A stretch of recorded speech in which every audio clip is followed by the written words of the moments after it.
Assalamualaikum warahmatullahi wabarakatuh. Yang terhormat Bapak John Erikson Purba, SPD MPD, selaku dosen mata kuliah Bahasa Indonesia dan rekan-rekan mahasiswa. Perkenalkan, nama saya Rosarina Rayusadila sebagai moderator dari kelompok 6 dan rekan-rekan kelompok saya yaitu Rizka Wulandari, Noval Alifian Syahridwan, Margaret Lauren Silaban, dan Septio Pratama Putra. Pada kesempatan kali ini, kami akan membahas tentang kekerasan seksual yang ada di lingkungan kampus. Adapun bagian-bagian berikut yang akan dijelaskan oleh rekan-rekan kelompok saya, yaitu yang pertama, perumusan, tujuan, dan manfaat oleh Septio. Lalu yang kedua ada definisi, bentuk, dan faktor penyebab oleh Margaret. Dan yang ketiga ada dampak dan solusi oleh Rizka. Dan yang terakhir ditutup dengan kesimpulan dan saran oleh Naufal. Kepada rekan-rekan, disilahkan. Perumusan masalah. Yang pertama, apa itu kekerasan seksual di lingkungan kampus? Yang kedua, apa saja motif dan bentuk kekerasan seksual di lingkungan kampus? Yang ketiga, bagaimana dampak kekerasan seksual bagi korban dan apa sanksi bagi pelaku kekerasan seksual tersebut? Dan keempat, bagaimana solusi untuk mencegah kekerasan seksual di lingkungan kampus? Tujuan dan manfaat. Yang pertama, untuk mengetahui apa itu kekerasan seksual di lingkungan kampus.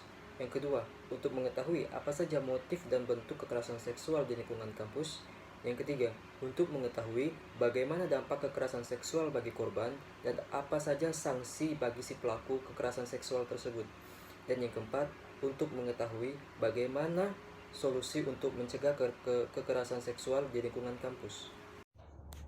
Kekerasan seksual adalah setiap perbuatan merendahkan, menghina, melecehkan, dan menyerang tubuh dan fungsi reproduksi seseorang karena ketimpangan relasi kuasa dan atau gender yang berakibat atau dapat berakibat penderitaan psikis dan fisik, termasuk yang mengganggu kesehatan reproduksi seseorang dan hilang kesempatan melaksanakan pendidikan dengan aman dan optimal.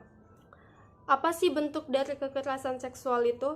Secara umum, ada beberapa jenis kekerasan seksual, mulai dari verbal, non-fisik, fisik, bahkan hingga kekerasan seksual secara daring atau lewat perantara teknologi dan internet. Berikut contoh bentuk kekerasan seksual. 1. Berperilaku atau mengutarakan ujaran yang mendiskriminasi atau melecehkan penampilan fisik. 2. Mengusap, meraba, memegang bagian tubuh pada area pribadi seseorang. 3. Mengirimkan lelucon, foto, video, audio, atau materi lainnya yang bernuansa seksual tanpa persetujuan penerimanya. 4. Menguntit, mengambil, dan menyebarkan informasi pribadi, termasuk gambar seseorang tanpa persetujuan orang tersebut. 5. Memberi hukuman atau perintah yang bernuansa seksual kepada orang lain. 6. Mengintip orang yang sedang berpakaian. 7. Membuka pakaian seseorang tanpa izin orang tersebut. 8. Membujuk, menjanjikan, menawarkan sesuatu, atau mengancam seseorang untuk melakukan kegiatan seksual yang tidak disetujui oleh orang tersebut. Dan yang ke-9, memaksa orang untuk melakukan aktivitas seksual atau melakukan pelecehan secara pemerkosaan. Apa sih faktor penyebab dari kekerasan seksual itu? Secara umum, terdapat 2 faktor penyebab terjadinya kekerasan seksual, yaitu pertama, faktor natural atau biologis. Memiliki asumsi bahwa laki-laki memiliki dorongan untuk melakukan hubungan seksual dibandingkan perempuan, sehingga laki-laki cenderung melakukan tindakan terhadap perempuan. Pada faktor ini, diasumsikan bahwa laki-laki dan perempuan sama-sama memiliki rasa ketertarikan yang besar satu sama lain. Oleh karena itu, reaksi yang diharapkan muncul pada perempuan adalah perasaan tersanjung atau minimalnya tidak merasa terganggu oleh tindakan tersebut. Dan yang kedua, faktor sosial budaya. Faktor ini menjelaskan bahwa pelecehan seksual adalah bentuk dari suatu sistem patriarkal di mana laki-laki dianggap lebih berkuasa dan keyakinan dalam masyarakat mendukung anggapan tersebut. Sehingga anggapan tersebut telah tertanam dalam pikiran masyarakat. Faktor relasi kuasa yang sering dijumpai di kampus, korban kekerasan seksual merasa terpaksa, tidak berani menolak, atau hanya diam ketika mengalami pelecehan seksual. Lantaran pelaku biasanya adalah seorang yang memiliki kedudukan dan kuasa di kampus. Entah itu seorang dosen, staf, ataupun pemimpin organisasi tertentu di kampus. Korban kekerasan seksual di kampus merasa takut lantaran status sebagai seorang mahasiswa yang tentu saja akan masih berhubungan dengan pelaku. Adanya ancaman serta diskriminasi nilai ataupun kesulitan untuk lulus menjadi salah satu faktor korban tidak berani melaporkan tindakan pelaku. Dampak apa yang bisa dialami oleh korban pelecehan seksual di lingkungan kampus? Korban dapat mengalami kerusakan internal serta pendarahan. Jika korban mengalami kasus yang sangat berat, korban bisa rusak organ internalnya. Dan di beberapa kasus, korban dapat mengalami kematian. Yang paling berat itu adalah trauma. Korban dapat mengalami trauma berat, dan di beberapa kasus, korban bisa meninggal. Dan yang paling sering kita jumpai ialah korban mengalami trauma berat. Jika korban terlalu berlarut-larut dalam trauma beratnya itu, korban bisa mengalami gangguan mental, dan itulah dampak yang sangat merugikan bagi korban. Solusi untuk mencegah korban pelecehan seksual di lingkungan kampus ialah dengan kita membangun komunitas atau organisasi yang bertugas untuk menyampaikan pengaduan korban pelecehan seksual. Maka dari itu diharapkan untuk komunitas atau organisasi yang bertugas untuk menyelesaikan permasalahan korban pelecehan seksual dan menindaklanjuti para pelaku korban pelecehan seksual agar tidak terjadi kepada korban lainnya.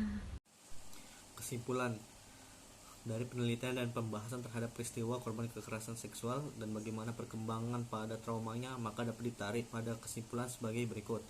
Faktor-faktor yang menyebabkan terjadinya sebuah perilaku tidak menyenangkan atau kekerasan seksual pada subjek adalah terdiri dari beberapa faktor seperti kurangnya perhatian dari kasih sayang dari keluarga. Keluarga tak dapat dipungkiri adalah salah satu aspek paling penting dalam perkembangan seseorang individu dari masa bayi hingga lansia. Jika dalam keluarga terdapat ketidakharmonisan, maka terjadilah ketimpangan yang akan berdampak bagi tumbuh kembang anak tersebut secara psikologis. 2. Perkembangan pasca trauma yang dapat dimiliki kedua subjek tersebut adalah hal ini dipengaruhi oleh banyaknya faktor seperti kematangan emosi, kematangan kognitif, dan juga strategi bagaimana seseorang subjek akan mengatasi masalah secara dewasa. Namun secara umum dapat disimpulkan bahwa kedua subjek mengalami masalah dalam perkembangan pada trauma, meski dengan cara atau proses yang berbeda. Namun secara garis besar kedua subjek memiliki banyak kesamaan. 3. Manajemen emosi tiap subjek pastinya sangat berbeda, dan di sini dapat dilihat bahwa dukungan sosial sangat mempengaruhi subjek untuk merubah pola pikir dan merubah akan cara-cara melupakan masa lalunya yang traumatis. 4. Untuk perkembangan proses pasca trauma, subjek membutuhkan beberapa kegiatan yang untuk mendukung pemikiran positifnya, seperti meningkatkan kualitas diri, meningkatkan hubungan antar manusia, meningkatkan kualitas diri, meningkatkan kemampuan interaksi, dan menumbuhkan minat-minat baru untuk menghilangkan trauma masa lalunya. 2. Sarannya. Dari beberapa penelitian di atas dapat disimpulkan bahwa saran bagi korban kekerasan secara fisik maupun seksual tidak dapat dibenarkan oleh siapapun. Maka peneliti menghimbau bagi kedua subjek untuk sangat berhati-hati dalam selektif dalam memilih teman untuk bergaul, karena dengan siapapun pergaulan itu dilakukan maka akan sangat berpengaruh bagi kehidupan selanjutnya. Jangan mudah percaya dengan individu yang baru dikenal, karena individu mempunyai banyak karakteristik yang belum kita ketahui dalam hidupnya. Jadi jangan percaya dengan janji manis yang diucapkan oleh orang tersebut, terutama orang yang baru dikenal.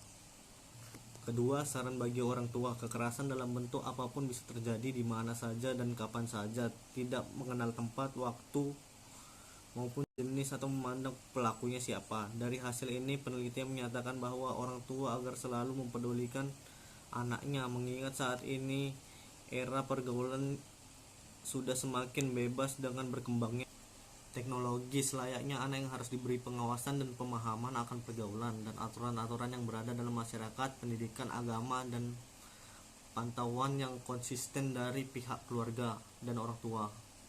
Sekian kesimpulan dan saran dari saya. Sekian video pembahasan tentang kekerasan seksual yang ada di lingkungan kampus oleh kelompok kami. Bila ada kesalahan kata ataupun kekurangan mohon dimaafkan. Terima kasih. Wassalamualaikum warahmatullahi wabarakatuh.